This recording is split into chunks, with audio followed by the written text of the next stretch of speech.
Good morning. Today, we'd like to talk to you about a design challenge we've embarked on over the past year to address the inaccessibility of PDF library materials for patrons who are blind. PDF as a format has produced a host of accessibility barriers for blind scholars. And in one study, only 2% of the PDFs for scientific papers published between 2010 and 2019 were found to meet accessibility criteria. When we evaluated 38 journal articles I needed for the literature review of my master's thesis, 31 were untagged, suggesting that no accessibility criteria were addressed during their creation. For library users who are blind, the accessibility of full text materials, including PDFs, is a major obstacle. 3. The creators of PDFs typically do not verify accessibility using a screen reader.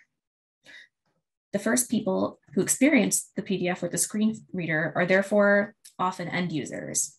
In many PDFs, the layer of text accessible to screen readers is full of spelling errors, missing spaces between words, has no clear reading order, contains no descriptions for images, and lacks identifiable headings, links, tables, footnotes, references, and page numbers. 4. Last summer, we partnered with the CNIB's Summer Learning Academy, that's the Canadian National Institute for the Blind, and we provided a library research workshop for blind and partially sighted high school students. We had a great deal of difficulty locating a fully accessible journal article for the students to find in a known item search. This reflects the difficulty students have during post-secondary education when attempting to obtain copies of reading and research materials in a timely manner. 5. It is difficult to remediate these accessibility issues in PDFs. And even if every publication was accessible going forward, there are an enormous number of existing PDFs that remain inaccessible. Recommendations for Ontario's 2021 post-secondary education standard indicate that PDFs pose accessibility problems for users with disabilities and need to be addressed. 6. Through dialogue, Ashley and I conceptualized the solution as a PDF Pitstop baked into library systems. 7. This slide shows a full record display from Scholars Portal Journal with a PDF Pitstop link next to the PDF download link. When the user clicks the PDF Pitstop link, the idea is that the article goes to a pit stop for remediation and then it's sent to the user as quickly as possible. We could imagine this for Omni too.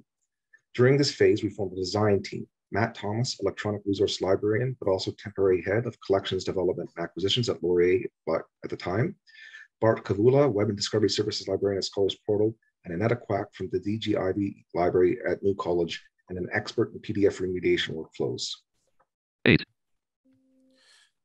There are some key features of a PDF Pitstop. If your library gives a document to the user that has not been verified with a screen reader, then you do not have a PDF Pitstop. There are things we can do proactively before documents are handed over. If your patron is expected to do more work than your sighted patrons to get a usable resource, then you do not have a PDF Pitstop. The goal is for equitable access. And if problems aren't reported to stakeholders, such as publishers, authors, those in charge of acquisitions and negotiations, or liaison librarians, then you do not have a PDF Pitstop. Making all of these people aware of problems drives system-level improvements. 9. While working on examples provided by Ashley for her graduate studies, we explored tools, remediation, remediators, automated workflows, notifying publishers, authors, and librarians. We even used Microsoft 365 to remediate a Word version of a dissertation in parallel. And while stepping through the Pitstop workflows, I noticed that sometimes I could find HTML versions on Scholars Portal Journal. They were almost hidden, and while they had flaws like no page numbers or bad tables, but HTML is vastly easier to fix than PDF. 10. Because of the discrepancies between the visual and the actual text in a PDF file, it's become obvious that HTML is the way to go in the remediation path. The graph on this slide shows the percentage of full text HTML availability for all Elsevier content in Scholars Portal. As you can see, it was below 10% in 2006, jumped to about 80% in 2008, and today it's about 95%.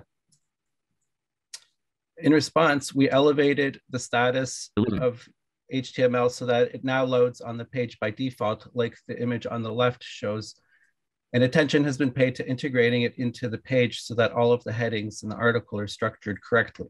The image on the right shows the heading map of an article page. And in case you're not aware, headings like this are what allow assistive technologies to navigate around the page and are almost always missing in PDF files. The biggest advantage of PDF is that people can save it to their computers, which is why it still continues as the dominant format. Fortunately, ePub solves this problem, which is essentially HTML wrapped into a zip file. So for all of our HTML content, we now offer an ePub option for download. The image on the left shows the search results on the site with the ePub download link beside the PDF link. And the image on the right shows the file displayed in an ePub reader. 13. Nevertheless, only 20% of our total collection has full text HTML, hence the need for a PDF remediation plan. The ePub versions are also not perfectly accessible either. There are still issues with missing alt text for figures and missing page numbers, but remediating those are a lot easier than modifying a PDF file. 14. While this discovery and change is good news, it does not mean we are home free.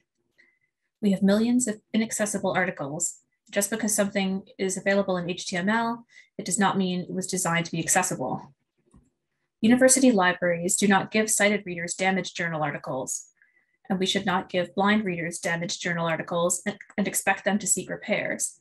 According to the ACRL information literacy standards, readers are expected to evaluate if the material is relevant to their study, not spend their limited time finding readable copies of material, worrying if they are asking for too much, or learning to cope without. 15. We continue towards the PDF Pitstop goal as we respond to the obstacles in front of Ashley, as well as current and incoming blind and partially sighted students, staff, administrators, faculty, and librarians. And you can help. Can you refer us to people who we can talk with?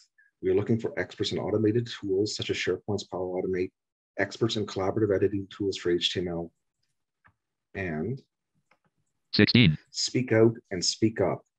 As long as we have files in our collections that have not been verified as having the features print-disabled readers need, then we need pit stops in our library platforms.